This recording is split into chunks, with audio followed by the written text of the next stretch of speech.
Hello guys and welcome to the channel. आज इस video में हम सीखेंगे Microsoft Excel beginner to advance level. मैंने इस कोर्स को डिवाइड किया है कुछ लेसन्स में।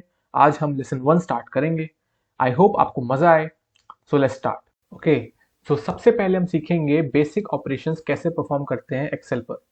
आपको कोई भी ऑपरेशन अगर इनिशिएट करना है या फिर कोई भी फंक्शन आपको इनिशिएट करना है एक्सेल पर, तो आपको सबसे पहले इक्वल टू साइन का यूज करना पड़ेगा। जैसे कि अगर आपको एडिशन करना है तो आपको यूज करना पड़ेगा इक्वल टू साइन। नाउ आप किसी भी दो नंबर को ऐड कर सकते हो, जैसे कि 2 + 3, और ये आपको उसका एडिशन करके दे देगा। Same for subtraction, equal to sign 2 - 3, और ये आपको सब्ट्रैक्शन कर देगा। Same goes for multiplication, division, raise to power. तो मल्टीप्लीकेशन के लिए सिंपली 2 × 3, और डिवीजन के लिए 2 इक्वल टू साइन 2/3, और same for raise to power के लिए 2 × 3, और ये आपको आंसर दे देगा। ऐसे ऐसे आपको इक्वल टू साइन यूज कर कर आपको जो भी ऑपरेशन परफॉर्म करने हैं उसको यूज करना है। ठीक है। नाउ अगर आपको सम करना है, आपको आपके पास कोई डेटा दिया गया है, जैसे कि ये हमारे पास डेटा दिया हुआ है 5 से लेकर 8 तक हमारे पास डेटा है, हमारे पास नंबर्स हैं। अगर हमें इनका सम निकालना है तो इसको परफॉर्म करने के 3 तरीके हैं। आप सिंपली क्या कर सकते हो, इक्वल टू साइन, और सबको आप 1 बाय 1 प्लस कर सकते हो। जैसे 5 + -1 + 6 + 0.67 + 8, और ये आपको इसका एडिशन करके दे देगा। या फिर आप एक सम के जो फंक्शन है, जो इनबिल्ट फंक्शन है एक्सेल में, उसे यूज कर सकते हो, जो कि है equal to sign sum open parenthesis. Now अब आपको ओपन पैरेंथेसिस के बाद आपको आर्ग्यूमेंट्स इसके अंदर इनपुट करने हैं, जो भी नंबर्स हैं जिनका आपको सम करना है वो। तो आपका आर्ग्यूमेंट्स क्या है, 5, -1, 6, 0.67, 8। ये आपके आर्ग्यूमेंट्स हैं। आपने सम फंक्शन के अंदर इन आर्ग्यूमेंट्स को इनपुट किया है, तो ये आपको उसका सम करके दे देंगे। या फिर सबसे सिंपल तरीका जो एक्सेल में है वो है, आप इक्वल टू साइन यूज कीजिए, सम फंक्शन को कॉल कीजिए, पैरेंथेसिस ओपन पैरेंथेसिस। नाउ अब आप जो भी आपको डेटा दिया गया है, अगर आपका ऑलरेडी रिटन डेटा है एक्सेल शीट पर, तो आप इनके कॉलम्स को सिलेक्ट कर सकते हो। आप पहले कॉलम को सिलेक्ट कीजिए। देखिए आप देख सकते हो F5 आ चुका है, F5 यहाँ पे आ चुका है। अब F5 से सिलेक्ट करने के बाद आपको नीचे ड्रैग करना है, सिलेक्ट करते करते आपको ड्रैग करना है। आप देख सकते हो H5 to H9 close parenthesis. इसका मतलब ये है कि जो सम फंक्शन है उसने इस पूरे कॉलम को, जो डेटा वाला आपका कॉलम है, उसे सिलेक्ट कर लिया। मतलब वो इन सारे जो सेल्स हैं, इन सब में जो भी नंबर्स हैं उनका एडिशन कर देगा, जो कि है H5। आप देख सकते हो H, यहाँ से H, वहाँ से आप देख सकते हो नंबर 5। तो H5 ये कॉलम है, ये सेल नंबर है। वैसे ही H9 तक, जो कि 8 का सेल नंबर है, वैसे ही H5 से लेकर H9 तक इसने जो भी सेल्स हैं वो सिलेक्ट कर लिए हैं। और अब आप इसको एंटर करेंगे तो ये आपको सम मिल जाएगा। तो ये सिंपल तरीका है सम करने का। सिंपल आपको सम फंक्शन यूज करना है। सेम फॉर मैक्सिमम, आप मैक्सिमम के लिए इनबिल्ट फंक्शन है मैक्स यूज कीजिए, ओपन पैरेंथेसिस। नाउ आपको सिंपली ये जो पूरा कॉलम है, जो आपको डेटा कॉलम है, अपने सम फंक्शन यूज किया था उसे सिलेक्ट करना है वापस। तो ये पूरे जो भी पूरे कॉलम है डेटा का, उसमें से आपको जो मैक्स नंबर है वो आपको दे देगा। एंटर कीजिए, और ये आपको 8 दे दिया इसने मैक्सिमम।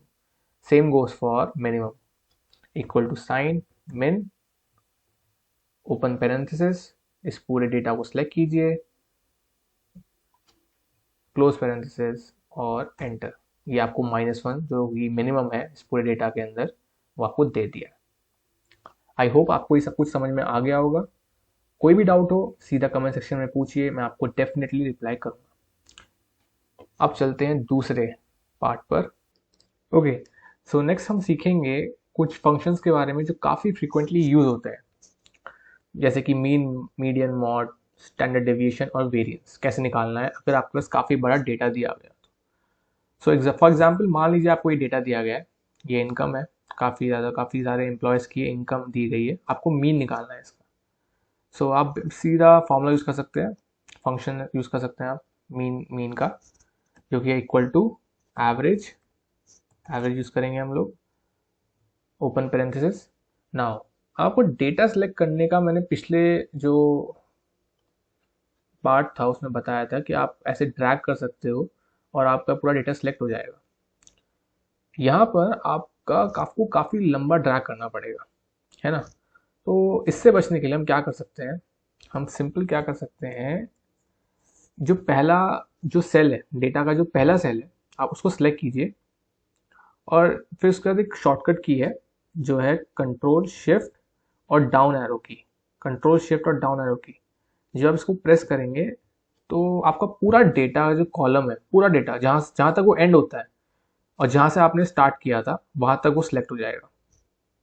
आप देख सकते हो पूरा जो डेटा है वो सिलेक्ट हो चुका है नीचे तक, control shift plus down arrow की से। आप पैरेंथेसिस को बंद कर दीजिए और ये आपका आ जाएगा आंसर, आपका मीन आ गया है।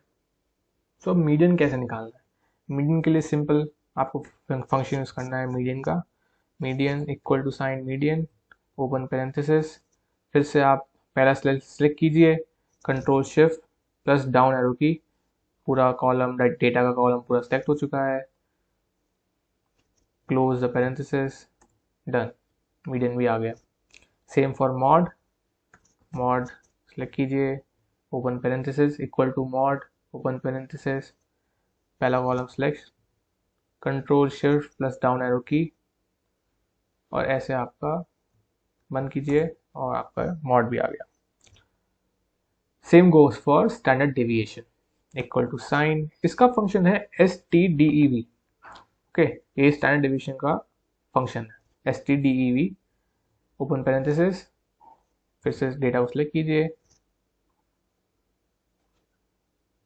क्लोज पेरेंथेसिस और ये आ गया हमारा स्टैंडर्ड डेविएशन। अब वेरिएंस क्या होता है, वेरिएंस होता है स्टैंडर्ड डेविएशन का स्क्वायर। ओके, तो हम यहाँ पर लिख सकते हैं इक्वल टू साइन। अब हम स्टैंडर्ड डेविएशन की जो सेल है उसे सिलेक्ट करेंगे, G10 आ गया, रेज टू द पावर 2, क्योंकि स्टैंडर्ड डेविएशन का स्क्वायर होता है वेरिएंस। तो हमने स्टैंडर्ड डेविएशन सेलेक्ट किया, उसका स्क्वायर कर दिया और हमें मिल जाएगा वेरिएंस।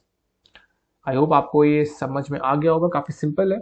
अगर फिर भी कोई डाउट हो तो प्लीज़ पूछिए कमेंट सेक्शन में। नेक्स्ट हम सीखेंगे एवरेज और एवरेज ए फंक्शन के बारे में। तो सिंपल एवरेज फंक्शन करता क्या है, हमारे पास 3 क्वांटिटीज दी गई हैं 5, 13, 15। सो इसका सम करना है अपॉन नंबर ऑफ क्वांटिटीज, 3 हैं, 3 क्वांटिटीज हैं, 1 2 3, तो अपॉन 3। सो ये आ गया 11। ओके, यहाँ पे हम देखते हैं तो यहाँ पे एक सेल बीच का जो है वो एम्प्टी सेल है, यहाँ पे कुछ है नहीं, ठीक है। तो इसको एवरेज फंक्शन काउंट नहीं करेगा। तो 5 + 15 20 अपॉन 2, वो इसको काउंट बिल्कुल भी नहीं करेगा। सो 10। ओके, सेम फॉर दिस, ये भी सेम है, 5 + 15 अपॉन 2, ये एम्प्टी सेल है, इसे काउंट नहीं करता है एवरेज फंक्शन, ठीक है। अब यहाँ पर आते हैं, यहाँ पर 0 को काउंट करेगा, जो कि एक डिजिट है, एक नंबर है, इसको काउंट करेगा। तो 5 + 0 + 15 20, बट यहाँ पे 0 भी काउंट होगा तो 3 क्वांटिटीज हमें काउंट करनी पड़ेंगी। सो 20/3 6.667। यहाँ पर हम देखें तो एवरेज फंक्शन सिर्फ और सिर्फ नंबर्स को काउंट करता है। तो वो 5 को काउंट करेगा, वो 15 को काउंट करेगा, पर वो x को काउंट नहीं करेगा, ठीक है। वो एडिशन करेगा 5 + 15 20 अपॉन 2, वो इसको बिल्कुल इग्नोर करेगा, चाहे ये एम्प्टी हो या ना हो। यहाँ पे नंबर नहीं है इसलिए इसको इग्नोर किया जाएगा बाय एवरेज फंक्शन, ठीक है। अब इसमें देखते हैं तो इसमें ट्रू ट्रू फॉल्स, कोई नंबर नहीं है, तो यहाँ ये आपको एरर देगा, क्योंकि ना तो कोई क्वांटिटी नीचे है और ना ही कोई क्वांटिटी ऊपर है। न्यूमरेटर में भी कोई क्वांटिटी नहीं है, ना कि डिनोमिनेटर में, तो ये एरर देगा आपको, ठीक है। Okay, so now average a function क्या है। एवरेज ए फंक्शन काफ़ी सिमिलर है एवरेज के। सिंपल इसका फॉर्मूला यही है कि आप इक्वल टू साइन एवरेज ए लिखना है और जो भी डेटा है आपको पैरेंथेसिस में वो सिलेक्ट करना है, ठीक है। सो इसमें डिफरेंस क्या है, अब यहाँ पर तो कोई डिफरेंस नहीं है, 3 क्वांटिटीज़ हैं, 3 नंबर्स हैं, ठीक है। तो उनका सम किया अपॉन नंबर ऑफ क्वांटिटीज़ 3 है, तो फिर 33/3 11। यहाँ पर भी दोनों में आंसर सेम है, 5 + 15, एम्प्टी सेल को इग्नोर करेगा, एवरेज ए भी, तो फिर 10 ही आएगा आंसर। यहाँ पर। अब यहाँ पर डिफरेंस क्या है, अब सी कॉलम और बी कॉलम, इन दोनों कॉलम तो दिखने में सिमिलर हैं, फिर भी आंसर एवरेज ए में डिफरेंट आ रहा है, क्यों? सो अगर आप ध्यान से देखें, अब मैं यहाँ पे डबल क्लिक करूंगा तो आपको पता चलेगा कि यहाँ पर जो कर्सर है वो एक स्पेस के बाद है, एक स्पेस दिया गया है यहाँ पे, इसमें नहीं है वो, पर यहाँ पर वो स्पेस दिया गया है। और एवरेज ए फंक्शन कुछ भी हो उस सेल में वो काउंट करेगा उसको, वो उसको ऐड नहीं करेगा पर उसको काउंट जरूर करेगा एवरेज ए फंक्शन। इसलिए उसने सम तो 5 और 15 का किया है बट काउंट उसने तीनों को किया है, स्पेस को भी 5 और 15 को भी। तो 5 + 15 20/3, तब आंसर आया 6.667। ओके, और यहाँ पर जीरो है, इसको काउंट करेगा ऑब्वियसली एवरेज फंक्शन की तरह, तो यहाँ पर भी सेम आंसर आया। अब यहाँ पर देखें तो एवरेज फंक्शन मैंने कैसे जैसे कहा कि उसको काउंट जरूर करेगा, कुछ भी हो सेल में वो काउंट उसे करेगा कि कितनी क्वांटिटीज हैं, बस उसका एडिशन नहीं करेगा, एडिशन वो सिर्फ नंबर सा करेगा। सो 5 + 15 20/3, क्योंकि x है इसमें, ये सेल पूरी तरह एम्प्टी नहीं है, यहाँ पे कुछ प्रेजेंट है, ठीक है, x प्रेजेंट है, नंबर नहीं है पर है, ठीक है। अब यहाँ देखते हैं, यहाँ पर तो एवरेज फंक्शन ने आपको एरर दिया था, पर एवरेज ए फंक्शन आपको एरर नहीं देगा, क्योंकि एवरेज ए फंक्शन ट्रू को 1 मानता है और फॉल्स को 0। सो 1 + 1 + 0 2/3, क्योंकि इसे काउंट करेगा वो तीनों को, तो 2/3 0.667। सो ये है डिफरेंस बिटवीन एवरेज और एवरेज फंक्शन, एवरेज फंक्शन के बारे में। नेक्स्ट हम सीखेंगे नेमिंग ऑफ सेल्स। ठीक है, तो अब हम सीखेंगे नेमिंग ऑफ सेल्स, ये लास्ट पार्ट है इस लेसन का, ठीक है। तो स्टार्ट करते हैं।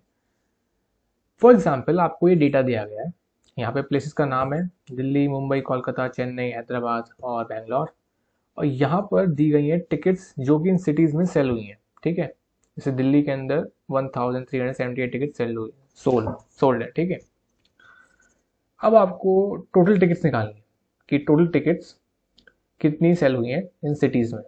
तो आप सिंपली क्या कर सकते हैं, इक्वल टू सम, ये डेटा आपको सिलेक्ट करना है B2 to B7, ठीक है। ये डेटा सेलेक्ट हो गया, सारी टिकट्स हैं जो कि सेल हुई हैं इन सिटीज़ में, क्लोज पैरेंथेसिस, और ये आ गया आपका टोटल टिकट्स सोल्ड, ठीक है। अब दूसरा तरीका क्या है इसको करने का, आप इस डेटा को नेम कर सकते हो, ये जो सारा डेटा है टिकट्स का आप इसको नेम कर सकते हो। जैसे कि आप इसको पूरे पूरे डेटा को सिलेक्ट करो, और यहाँ पर जो ऊपर का जो ये आपको दिख रहा है, यहाँ पर आप इसको लिख सकते हो डेटा 1। सो मैंने यहाँ पे डेटा 1 लिख दिया है, अब इसका और एंटर दबा दिया। अब ये जो डेटा है अगर आप सिलेक्ट करोगे तो आपको यहाँ पे डेटा 1 लिखा है दिखेगा। ये जो पूरी क्वांटिटीज़ है ना, ये सारी क्वांटिटीज़ अब इनका नेम हो गया है डेटा 1।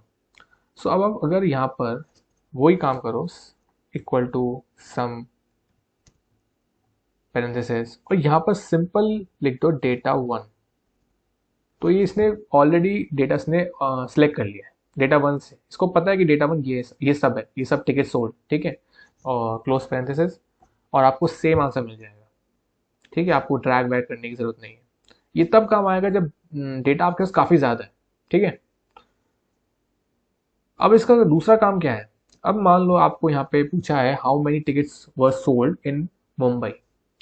अब यहाँ पे आपको सिंपली देख सकते हो आपकी मुंबई में 4350 टिकट सोल्ड हुई हैं, ठीक है, सोल्ड हैं। तो फिर अब आप देख सकते हो कि यहाँ पे सिंपली आप आंसर लिख सकते हो। पर अगर डेटा बहुत बड़ा हो, बहुत सारे सिटीज़ का डेटा दिया गया हो, तो डिफिकल्ट हो जाएगा। तो आप क्या कर सकते हो, तो आप कर सकते हो यहाँ पर अगर आप सिलेक्ट करो, ये आप इस पूरे टेबल को सिलेक्ट कर लो, बस हेडिंग को छोड़कर, आपको जो ये नेम प्लेसेस हैं प्लस टिकट सोल्ड इसको सिलेक्ट कर लो।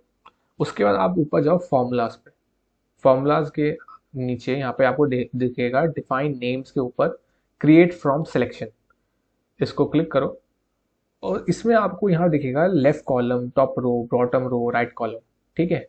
ये आपको इंडिकेट कर रहा है कि आपको कौन सा नेम चाहिए। अब हमें जो टिकट सोल्ड हुई हैं उनका नेम चाहिए उनकी सिटीज़ का, कि उनकी सिटीज़ का नेम उनके सेल के ऊपर आ जाए, जितनी टिकट्स उनके उस सिटी में सेल हुई हैं, ठीक है। तो आप उसको लेफ्ट कॉलम को सिलेक्ट कर लो, क्योंकि इस लेफ्ट कॉलम के अंदर सारे नेम्स हैं, दिल्ली, मुंबई है ना, तो ओके करो। और इन सब का नाम अब आप देख सकते हो कि ये इनका नाम जो है, ये जो टिकट्स दिल्ली में सेल हुई हैं उनका नाम हो चुका है डेल। ठीक है, वैसे मुंबई के अंदर कोलकाता में ऐसे हो चुका है। ठीक है, तो आप सिंपली यहाँ पर आके लिख सकते हो इक्वल टू MUM जो कि मुंबई का था, और एंटर कीजिए और आपको वो टिकट्स मिल जाएंगी। सो अगर आपका बहुत बड़ा डेटा है तो आप सिंपली इनको नेम कर सकते हो उनके सिटीज़ के बेसिस पर, और यहाँ पर इक्वल टू वो सिटी का नाम कर कर एंटर करोगे तो आपको वो टिकट्स जो उस सिटी के अंदर, उस पर्टिकुलर सिटी के अंदर सेल हुई है, वो आपको मिल जाएंगी। ठीक है, अब हम सीखेंगे कि एक्सेल के अंदर कॉपी कैसे करते हैं। मतलब कोई भी फॉर्मूला अगर आपको कॉपी करना है तो उसका थोड़ा तरीका डिफरेंट होगा। आप देखो यहाँ पर मैंने जो इस सम का फॉर्मूला लिखा था, अगर मैं इसे कॉपी करता हूँ, ठीक है, मैं कॉपी करता हूँ और यहाँ पर पेस्ट करता हूँ, यहाँ पर मैं इसे पेस्ट करता हूँ तो आपको दिखेगा यहाँ पर 0। ठीक है, यहाँ पर ये जो सम मैंने कॉपी किया है, यहाँ पर तो आंसर कुछ और है और यहाँ पर 0 दे रहा है। ऐसा क्यों? तो ये इसलिए हो रहा है क्योंकि आपने क्या किया है, यहाँ पर जो जब भी हम कॉपी करते हैं ना, और जब जहाँ भी पेस्ट करते हैं, तो एक्सेल उस कॉलम को, जैसे कि B8 है, ऊपर यहाँ पे B2 था, ठीक है, उसको एडजस्ट कर लेगा अकॉर्डिंगली। तो हम जितना जितना नीचे जाएंगे, जितना कॉलम्स हम लोग ट्रैवल करेंगे और जितनी रोज हम ट्रैवल करेंगे, ठीक है, उतने ही रोज और कॉलम वो फॉर्मूले के अंदर जो वैल्यूज हैं वो ट्रैवल करने लग जाएंगी। तो जैसे कि हम 6 रोज नीचे आए तो यहाँ पे B2 था और यहाँ पर हो गया B8। ठीक है, 6 रोज नीचे आ गए, कॉलम में चेंज नहीं आया, वही है बी में था क्योंकि बी पे हम ले रखा है तो बी है, कॉलम में कोई चेंज नहीं आया। सो फिर यहाँ पे B7 था, यहाँ पे हो गया है B13। ठीक है, 6 रोज का डिफरेंस आ गया। सो अब क्या क्या करना चाहिए इस समय? ऐसे समय पे अगर आपको कॉपी करना है ना, तो फॉर्मूला के अंदर आपको जो भी वैल्यू आप चाहते हो कि चेंज ना हो, उसमें डॉलर डॉलर का साइन लगाना पड़ेगा। सो अब बी भी ट्रांसफर्स नहीं होना चाहिए, बी भी ट्रैवल नहीं करना चाहिए, तो फिर हम यहाँ पे डॉलर साइन लगा देंगे। वैसे ही 2 भी चेंज नहीं होना चाहिए तो डॉलर साइन लगा देंगे। अब यहाँ पर ये भी चेंज नहीं, बी फिर चेंज नहीं होना चाहिए तो डॉलर साइन। वैसे ही 7 भी चेंज नहीं होना चाहिए तो डॉलर साइन। ठीक है, क्योंकि डेटा तो हमारा यही है ना। अब एंटर करेंगे, आंसर सेम है। अब आप कॉपी कीजिए, अब इसे कॉपी करा, यहाँ पे पेस्ट किया, तो देखिए वही वही सेम आंसर है क्योंकि यहाँ पे डॉलर साइन है। यहाँ पे B2 ही रहा, ठीक है, यहाँ पे B8 हो गया था पर यहाँ पे B2 रहेगा क्योंकि डॉलर साइन लगा हुआ है। ठीक है, अब दूसरा तरीका क्या है, आप अगर विद नेमिंग वाला कॉपी करेंगे तो वो वैसे का वैसा ही कॉपी हो जाएगा। क्यों? क्योंकि इसके